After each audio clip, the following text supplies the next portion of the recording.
ons op bid. Haar seun is in hierdie week oorlede. En jy weet dit dalk nie. En ons regtig ook in hierdie week net vir haar sal intree.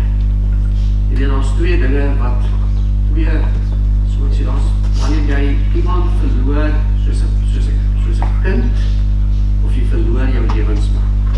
Dis dit seker die moeilikste dood om te verwerk. Amen. So kom ons bid net 'n oomblik vir haar, kom ons word stil vir die Here. Liewe Here, U weet wat in 'n ma se hart gebeur wanneer jy 'n kind aan die dood afgee. Dis mense, Here, hier vanmôre wat daardie paadjie gestap het. Here, is mense vanmôre wat dit weet wat dit is om iemand te verloor en weer verlies te gaan.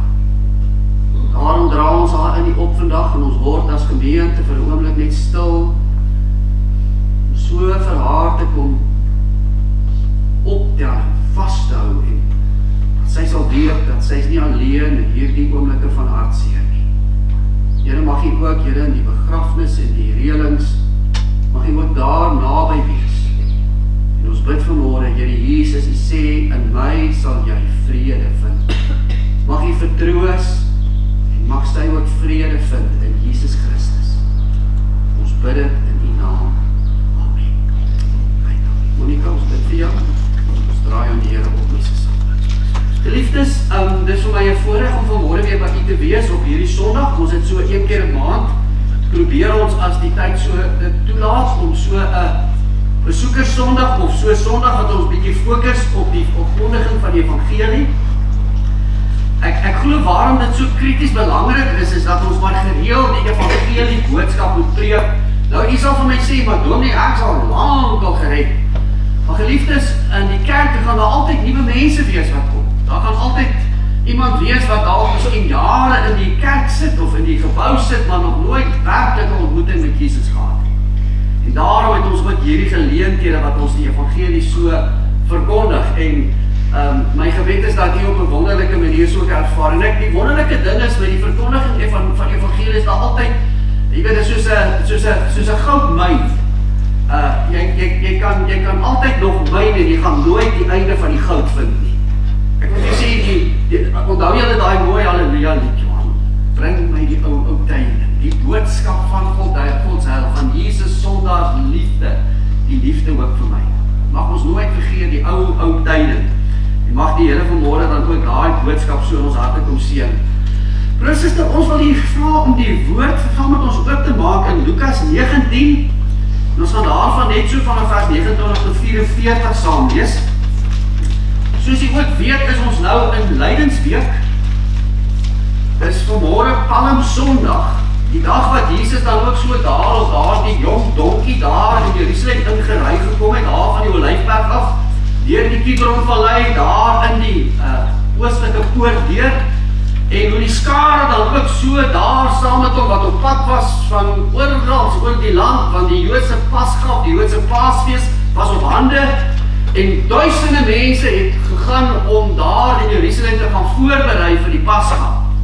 Dit was dan ook Jesus se laaste week voor sy sterwe, daar die Sondag, en dan die Maandag, weet ons, hy sou die tempel reinig, die Woensdag sou hulle gaan voorberei het vir die Pasga, wat die Donderdag aand sou plaasvind, en dan daardie dag is hy dan ook gevangene geneem daar in die tuin, wanneer Judas ons raai het. Vroeg Vrydagoggend het hy verskyn voor die Joodse Raad, en dan sou hy dan 9 uur daar die Vrydagoggend hang Jesus aan die kruis.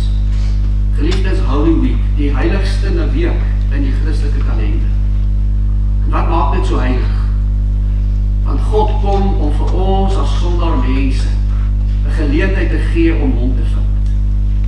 Om te kan terugkom na hom toe, om weer as mense met God versoen te word, dat die Here jou hemelse Vader kan word. Geliefdes, daar's geen ander pad terug na die Here toe, na God toe, behalwe deur Jesus nie.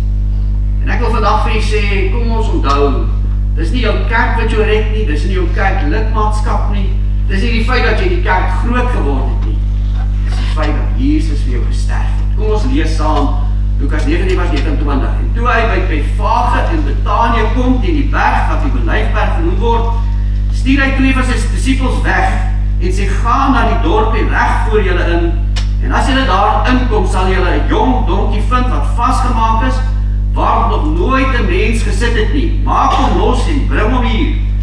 En as iemand julle vra, waarom maak julle hom los, moet julle so sê, die Here het hom nodig. Miskien net so 'n ou oombliekie hier stop.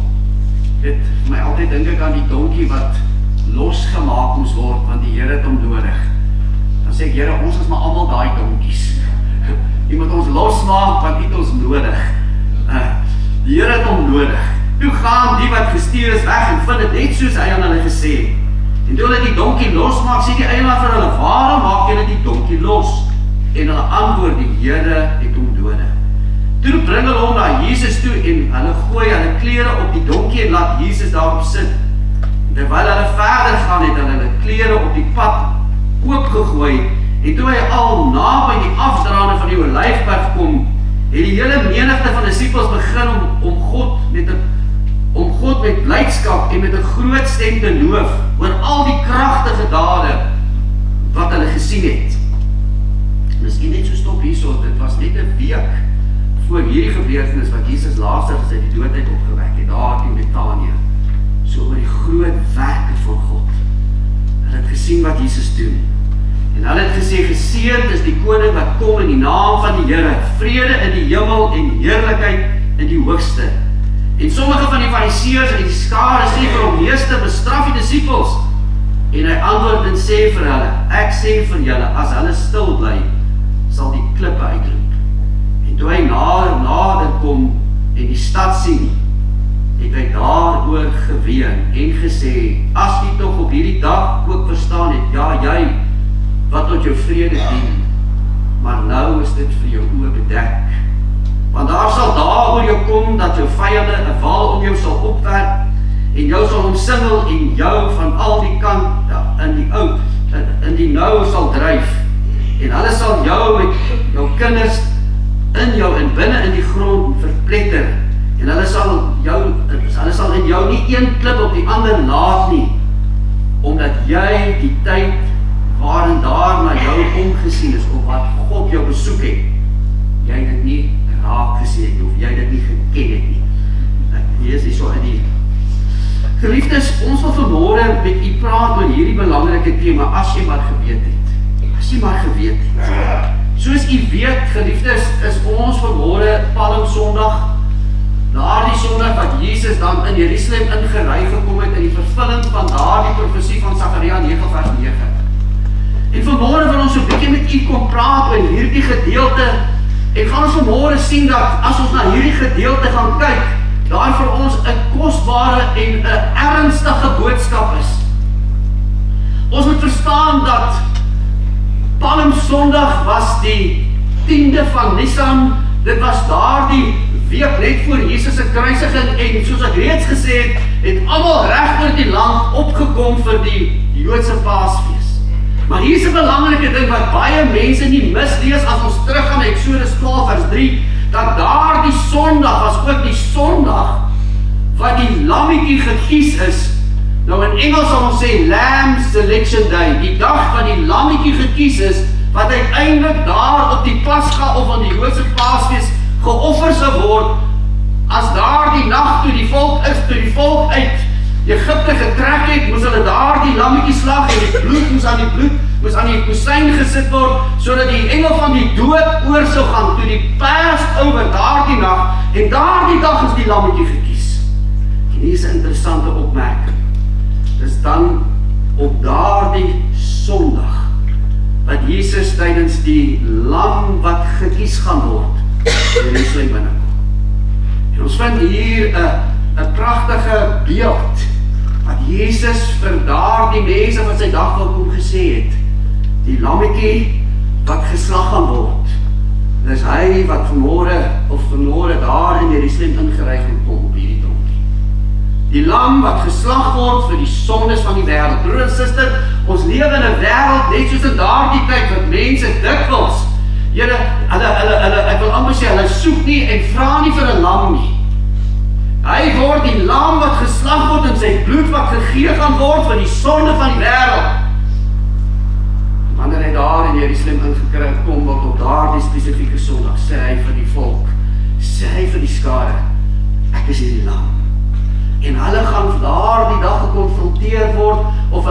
hierdie lam, hierdie offer, hierdie bloed gaan aanvaar, of hulle wat 'n keuse hulle gaan maak rondom Jesus. Geliefdes, die gedagte van 'n verlosser wat sou sterf, die gedagte van 'n Messias wat sou sterf as lydende Messias en sy lewe gee, die Jode dit nie verstaan. En dis vandag nog ook so, dat mense dikwels nie daardie waarheid verstaan nie. En hier is die groot saak. Jesus begin in Matteus 16, of begin hy vir hulle te vertel dat hy na Jerusalem moet gaan, en dat hy moet gaan ly en sy lewe moet gee vir die wêreld. En wanneer hy dit vir hulle sê, onthou julle daar in Matteus 16, ek dink is hier van vers 21 af, kom Petrus, en Petrus van die Here Jesus een kant, en Petrus sê vir hom, mag God het verhoed, dat u sal sterf. Mag God het verhoed. Ek meen, Petrus letterlik bestraf die Here, toe die Here hom vertel dat hy as lam moet geslag word, en sy bloed moet gegee word vir die sonde van die wêreld. En hoor nou mooi, en dan draai Jesus om, en Jesus bestraf vir Petrus, en sê vir hom, gaan weg, agter my Satan, want jy bedink die dinge van 'n mens, en nie van God nie. Geliefdes, Jesus is vanmôre ons paaslam wat vir ons geslag is. Dis deur sy bloed wat aan ons hartsdeur kom, wat die duiwel en die sonde ook uit ons lewe is. Dis daardie nag toe die bloed aan daardie kusyn is wat die doodsengel oorgegaan het. Daarom noem ons dit die Pasover. En so kom Jesus op daardie Sondag, Palmsondag, om te sê, ek is die lam van God wat die sonde van die wêreld wegneem. Ek is die lam van God.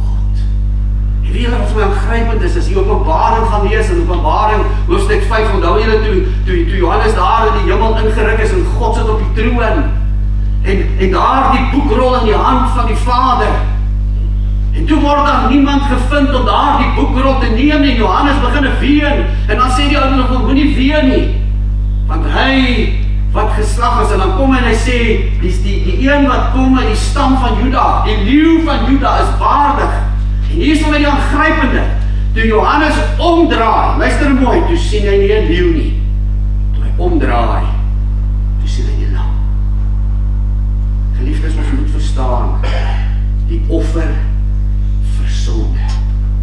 In die Hebreërs skryf in die 10de hoofstuk sê dat Jesus deur sy liggaam eenmaal vir ons geoffer is, vir jou en my sonde, sodat deur sy offer ons vergewe kan word. God het 'n offer gevra.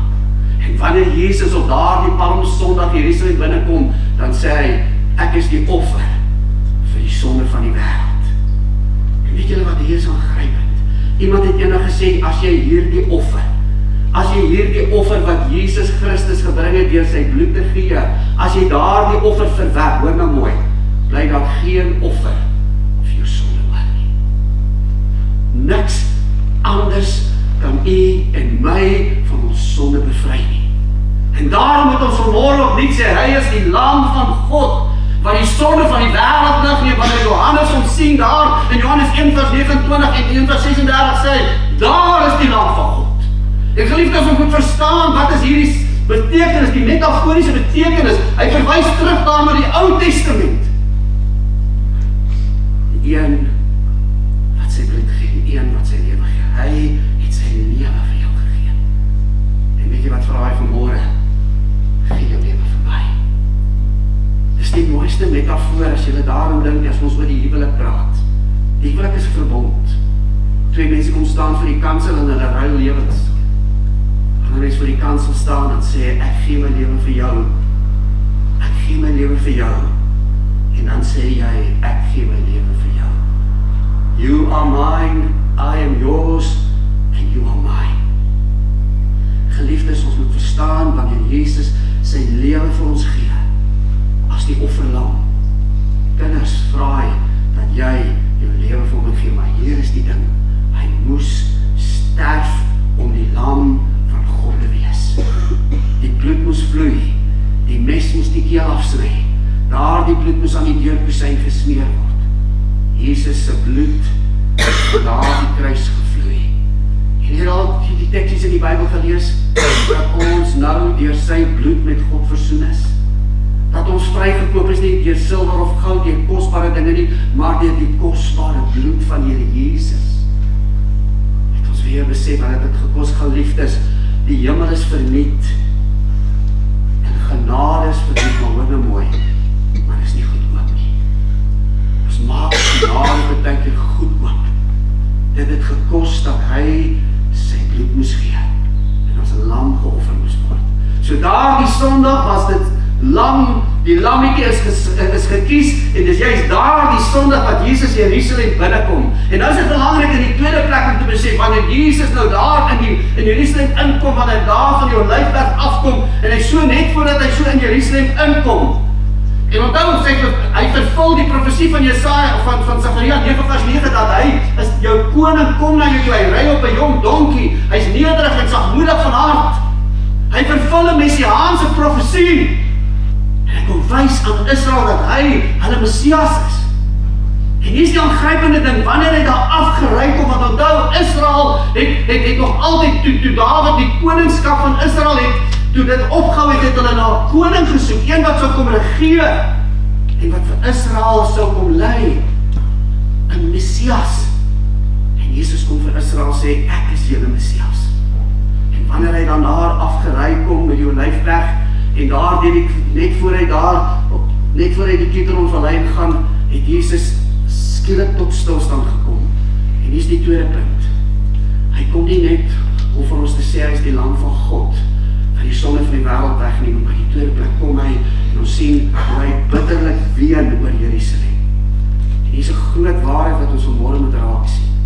Wanneer Jesus Jerusalem binnekom, en die skare wat saam op pad was, na Jerusalem vir die Joodse Pasga en toe hulle Jesus sien en hulle onthou wat hy daar in Betanië gedoen het, vir Lazarus opgewek het hulle begin sing en hulle het begin uitroep en hulle het begin sê, Hosanna, geseënd is hy wat kom in die naam van die Here. Luister nou mooi, terwyl hierdie skare sing en hulle die palmtakke op die grond neergooi en hulle klere op die neergooi, stop Jesus.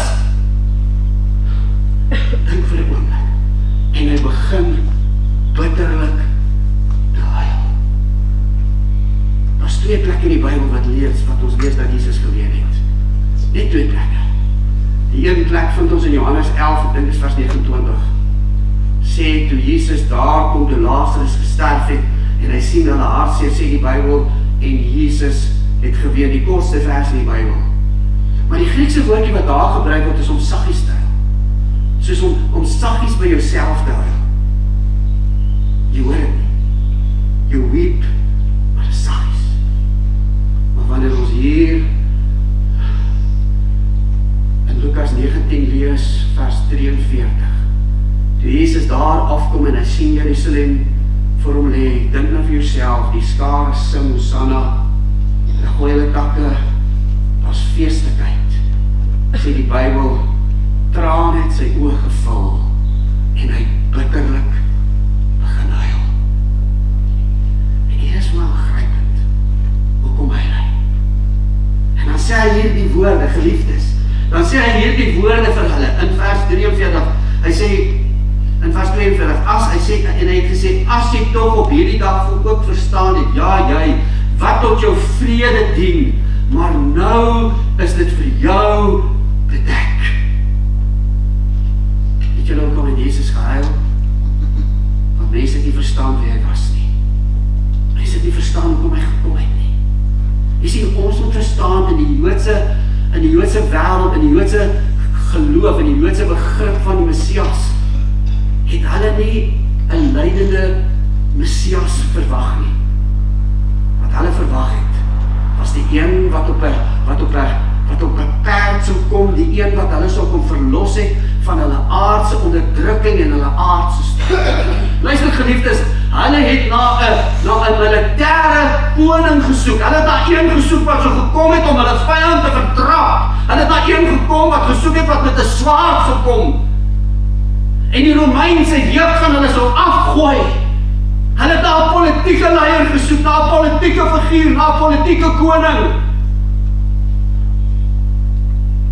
En daarom sê Jesus vir hulle, die vrede wat ek bring, het julle nie verstaan nie, maar die vrede wat julle gesoek het, is nie die vrede wat ek gebring het nie.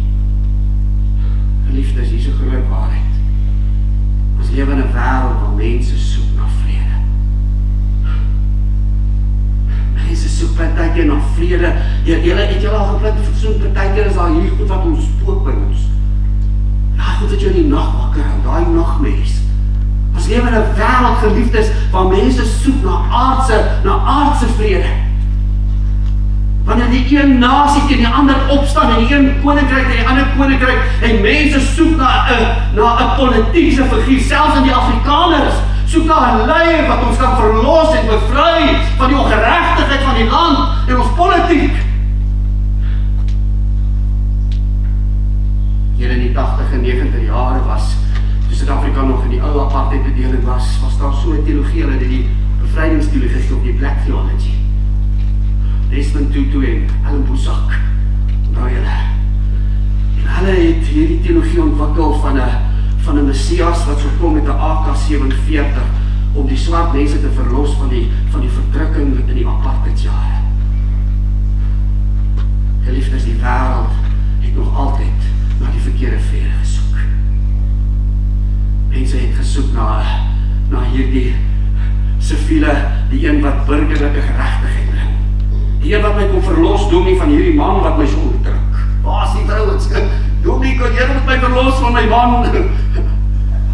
Die vrouens wat hierdie feministe, hierdie women's lib movement, om vrouens met verlos wat van manlike onderdanigheid en manlike juk. Geliefdes, ons lewe in 'n wêreld wat soek na verkeerde vrede. Die vrede wat Jesus gebring het, was nie daai vrede nie. Die vrede wat Jesus gebring het, is die vrede van wat 'n mens nodig het om met God versoen te word. Hy het gekom om ons met God te versoen en vrede tussen jou en God te bring. In Romeine 5:1 skryf Paulus: deur hom, deur geloof in Jesus, het ons nou vrede met God. Geliefdes, Jesus het gekom om die vyandskap weg te vat tussen ons en God. Jesus het gekom om die dood en die dood wat oor ons geheers het van Adam af, waar Satan nou die vader van elke mens was en elke mens wat gesterwe was in die mag van die duiwel was. Jesus het gekom om daardie vrede en vryheid te bring. Hy het gekom om ons te verlos van die sonde en die dood. Dit wat Jesus gebring het, was 'n geestelike vryheid. En hier is die groot fout. Mense verstaan nie, as jy hom vind as die vredevors, the Prince of Peace, then peace will come in your life. Amen. En dis ons probleem, want ons verstaan nie waar vrede is nie, en Jesus sien hulle verstaan nie waar vrede is nie.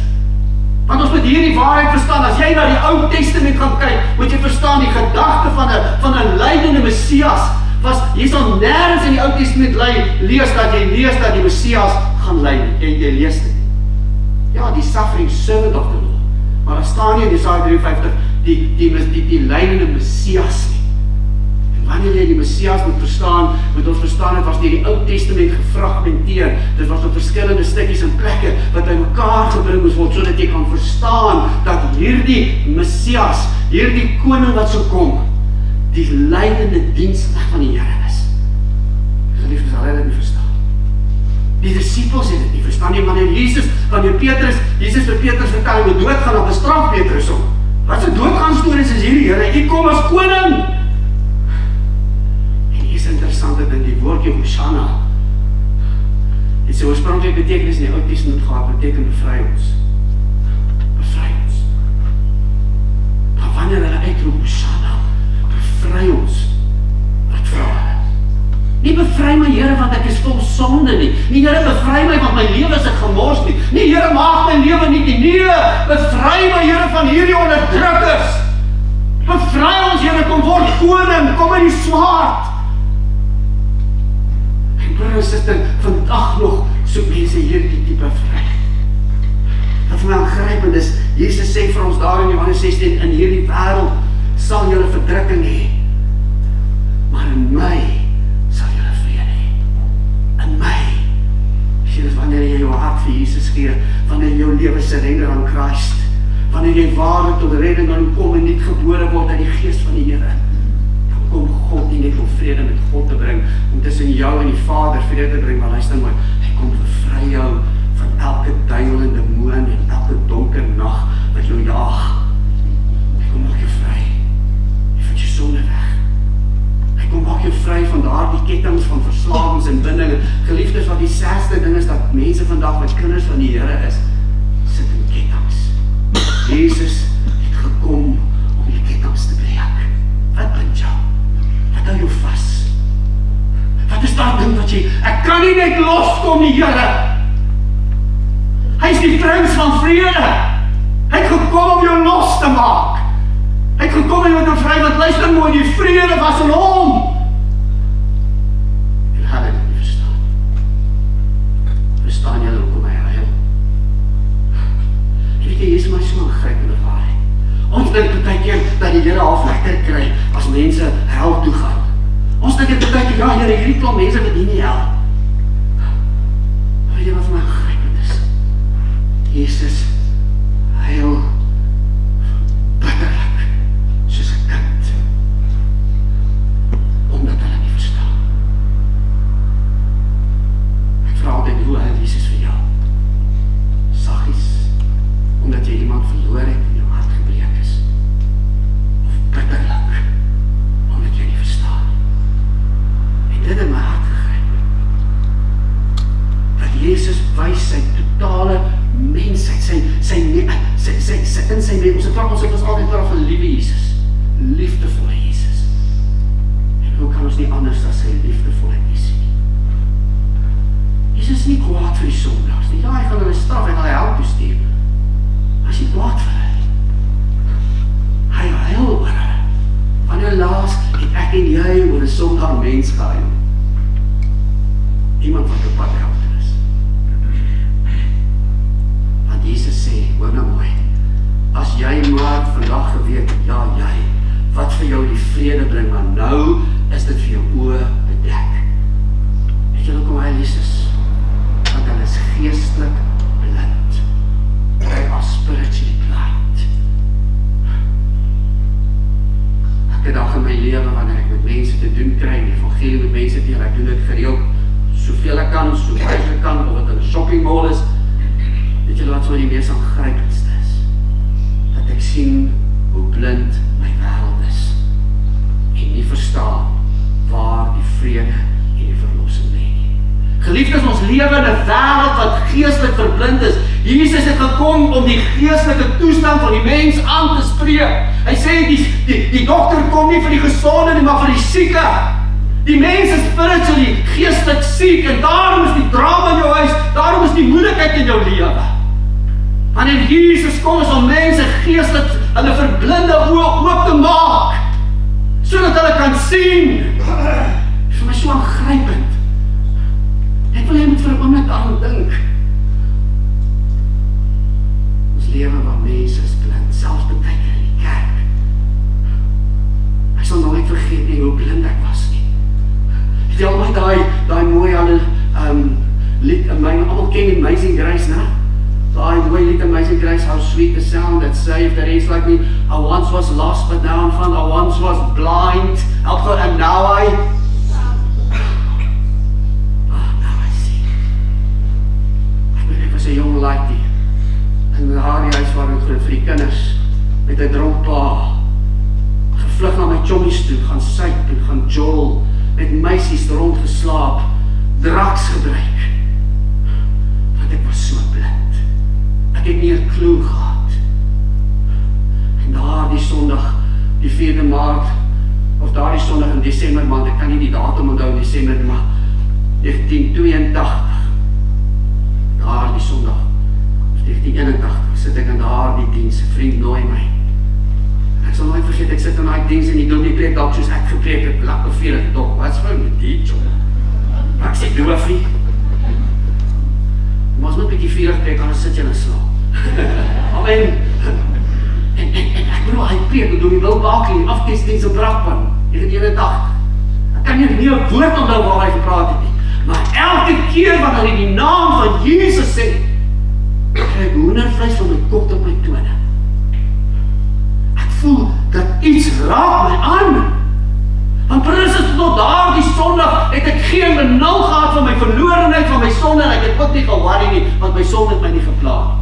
My sonde het my nie, baie ou sê hulle sonde het hulle gepla, my sonde het my nie gepla. Ek was happy om die John te drink, heeltemal happy daar. Ek sal nooit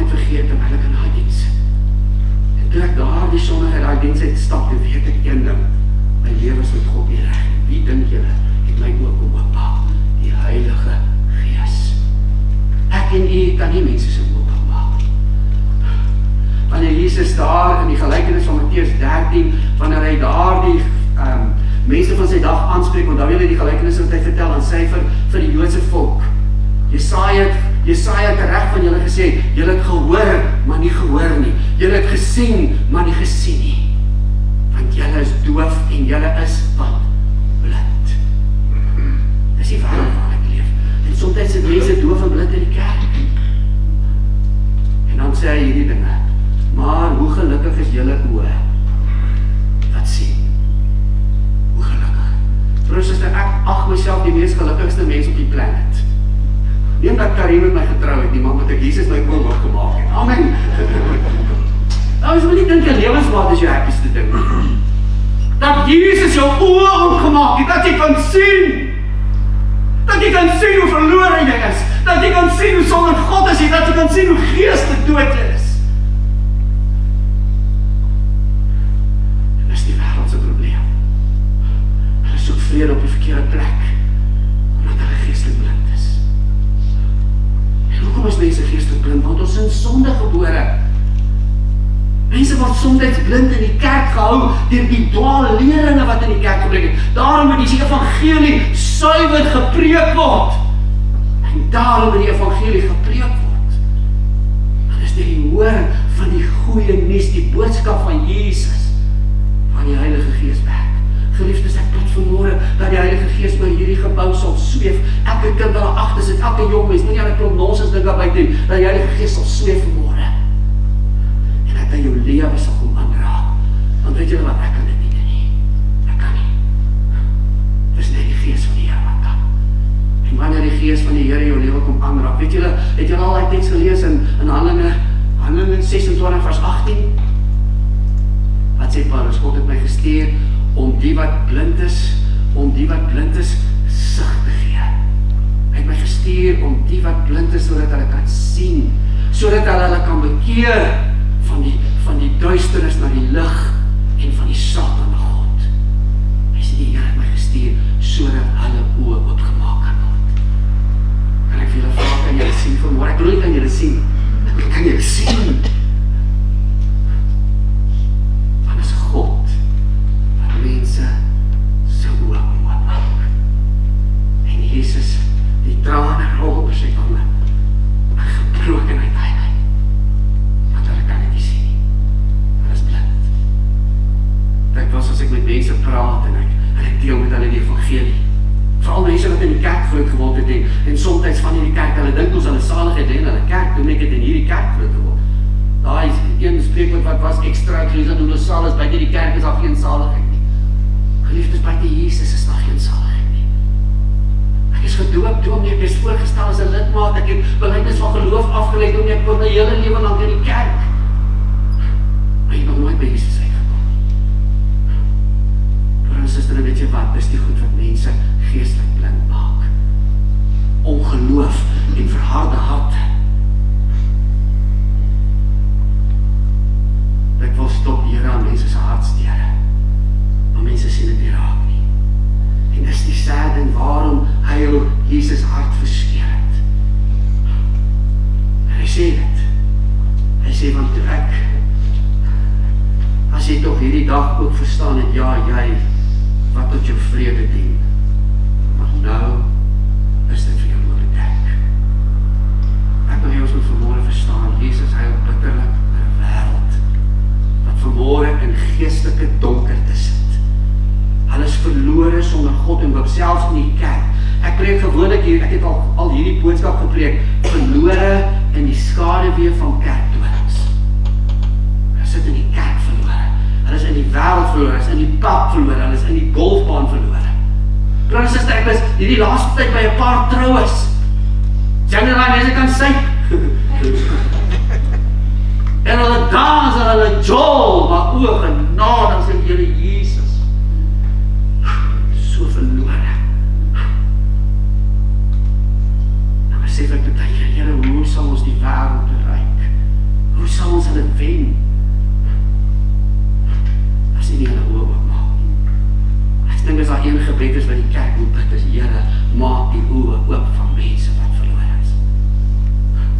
Maar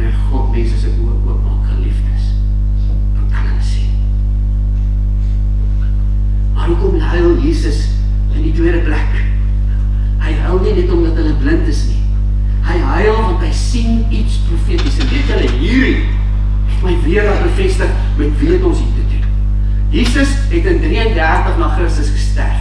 Hoor nou mooi, in die 33 sterf. Hy was 3 jaar op aarde gewees. Luister nou mooi. En nou in vers 43 sê hy, want daar sal daar oor jou kom, dat jou vyande 'n wal om jou sal opwerp, en jou sal omsingel, en jou van alle kante in die nou sal dryf. En hulle sal jou met jou kinders in jou binne in die grond verpletter.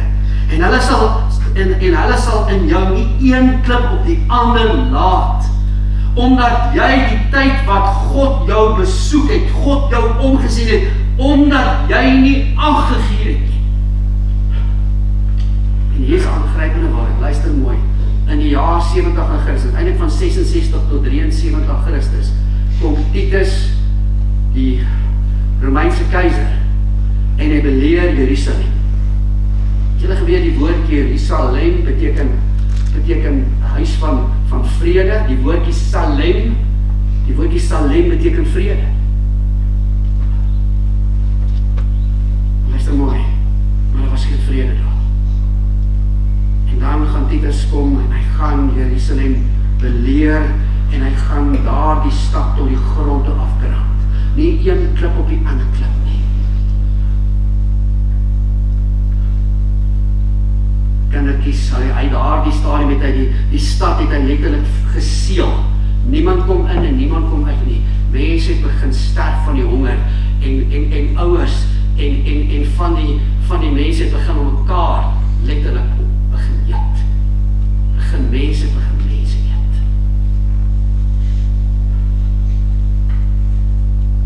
Net interessantheid, dat tydens daardie tyd was daar so, wie al gehoor van die woordjie Sakari? Assassins, daar was sulke assassins. Eleazar en Jair, hulle vlug Jerusalem en hulle gaan na Sarah toe. Sarah daar by die dooie see, het groot, dat wat jou, koning Herodes het daar die fort gebou. En in 73 na Christus sal Titus met die Romeinse leer Masada beleer. En omdat hierdie Jode besluit het, ons sal nie onder die Romeine gaan slawe wees, het hulle almal daar selfmoord gepleeg. Al 960 mans, vrouens en kinders. Jesus kyk hierna, en weet julle wat vir my aangrypend is, omdat hy God is. Omdat hy God is, sien hy die implikasies van hulle blindheid, sien hy die implikasies van hulle gebrek aan vrede. En hy sien in die toekoms wat met hulle gaan gebeur. En hy huil. Hy verlustig hom nie. Die Bybel sê God het geen behaag in die dood van 'n goddelose nie, maar daarin dat hy hom bekeer. En is daar God verheug hom nie met die dood van goddelose mense nie. Die Here is nie bly as Malema doodgaan nie. Die Here huil. Ons dink dat hy dit van dis hoe ons kyk. Dis hoe hy kyk. Jesus se hart breek vir hulle wat blind is, want hy sien wat is die gevolge van hulle blindheid. Dis maar grypend. In sy goddelikheid sien hy profeties. 30 jaar later, wat is die gevolge en die implikasie van Jerusalem? Ek dink soms sien dit in ons lewens. Ek dink baie keer sien hy dit in hierdie jong man. Ek wil julle vertel, 'n jong man is dit daardie jare toe nog onthou nog toe ons nog die nuwe protestantse kerk was, nou die ou protties. Daar was goeie goed by die ou protties gewees. En 'n jong man een Sondag is in 'n diens en hulle het ons die aande was ons evangelisasie Sondag, evangelisasie. En die aande het jy bekering gepreek. En jy okay, as jy nie bekeer is, het hulle jou weer bekeer. Ja, hulle het jou bekering gepreek, as jy bekering kom en jy sê jy mag ook bekering kom. Amen. Hulle het jou gepreek tot jy tot bekering kom. Amen. Tot jy tot bekering kom. En daar aan sit 'n jong man in daardie diens. En God kom besoek. Want wat sê Jesus? God het jou kom besoek. Daai woordjie besoek, die tyd toe God jou besoek het, wys baie spesifiek na 'n besondere gebeurtenis, maar besondere werk. En daai aand in daai diens kom die Heilige Gees en daai jong man kom onder die oortuiging van sy verlore toestand. Die Here maak sy oë oop. En hy besef hoe verlore is hy. En hy besef hy moet sy lewe met God regmaak. Hy gaan hel toe sy sterf. Hy sê vir homself myself, maar ek gaan nie vanaand nie. Ek gaan nie vanaand nie, want ek wil nie nou al my lewe vir die Here gee. Ek is nog jong. Waar is die jong mense? Ek gaan nie vanaand nie. Ek sal later. Ek wil eers my jong mens geniet, my lewe geniet as jong mens. Hy stap by daai diens uit en hy klim op sy motorfiets en hy verongeluk. Morstryd.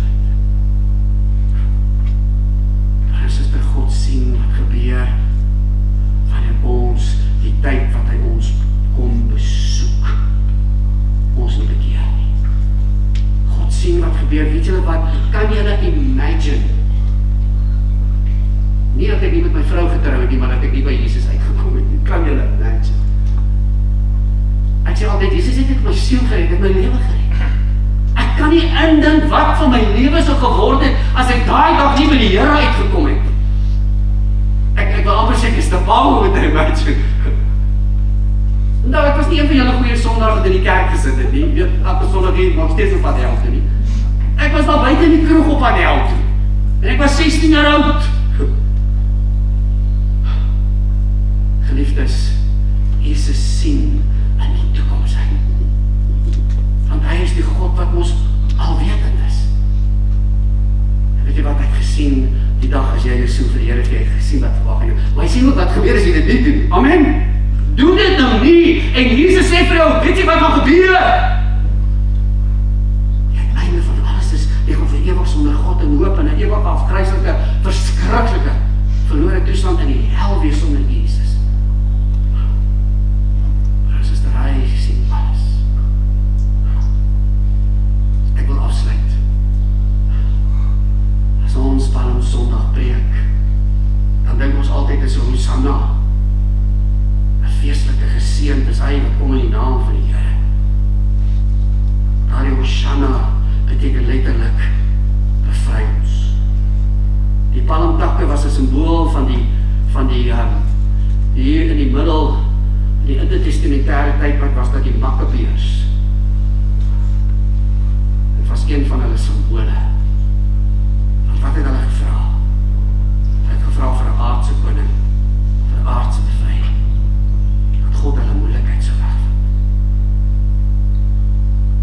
En op Palm Sondag kom Jesus Jerusalem binne. En weet julle wat is die saadste van alles? Hy het na sy eie mense toe gekom. Johannes 1 vers 11. En sy eie mense het hom nie aanvaar. He came to his people and they rejected him. Hier is die goeie nuus. En net die 12de vers. Maar aan almal wat hom aangeneem het, aan hulle het hy die reg gegee om kinders van God te wees. Vir elkeen van ons wat vanmôre kom om hom aan te neem. Aan hulle wat in sy naam glo. Geliefdes, ek wil afsluit. God vra vanmôre vir jou, moenie op die verkeerde plek vredig as jy gaan dit nie kry. Daai goed gaan jou bly jaag, daai goed gaan jou bly bela. Kom na die prins van vrede. Hy sê vanmôre vir jou, moenie so, kom laat ek jou oë oopmaak. Julle wat so geestelik blind is. Ek kom vanmôre na jou toe en sê, ek kom besoek jou. Weet julle wat van aangrypend is? Dit was by begrafenis, ek het in die laaste 4 jaar het ek daar by die gemeente, daar by die NG Kerk, en dit is 'n wonderlike geleentheid. En dit was daar verstaan ouens nie altyd die evangelie. Ek in 4 jaar oor die 100 plus begrafnisse, 110, 120. Dit plus minus 30.000 mense. Elke keer as ek hulle terug begrawe, sê ek, julle wat hier agterbly, sê iemand sommer, waar gaan jy heen? Want die sterf. En weet jy wat? Elke keer was 'n geleentheid van God om iemand se oë oop te maak en iemand te kom besoek. En baie keer het ek so bevoorreg dat die Here mense kom besoek, hulle oë oopmaak. En ons hulle na Jesus toe kon lei. En hulle die Here gevind. En weet jy wat? Hulle vrede vind. Jou sonde word weggevas. God gee aan jou die ewige lewe. As 'n jong mens gee vir jou 'n nuwe toekoms, 'n nuwe mens. En hy sê vir jou, nou natuurlik moet jy as die Here ook aanvaar, want nou moet jy sy heerskappy in jou lewe ook aanvaar. Want onthou hy is koning ook, né? So hy kom ook as koning. Heerskappy te aanvaar en om te volg. Moenie op die verkeerde plek vrede soek nie, mense.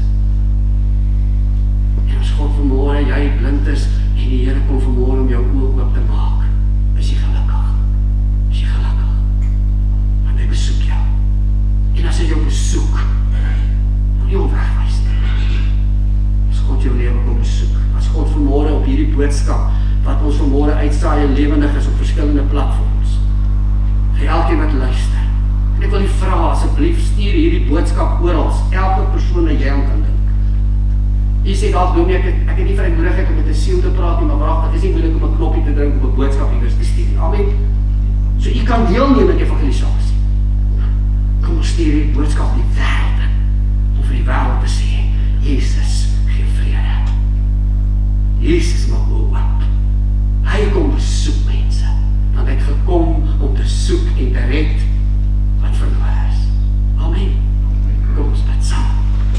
Wonderlike Here Jesus, aan die begin van hierdie heilige week op Palm Sondag, Here, dan besef ons U liefde vir mense, U liefde vir 'n wêreld.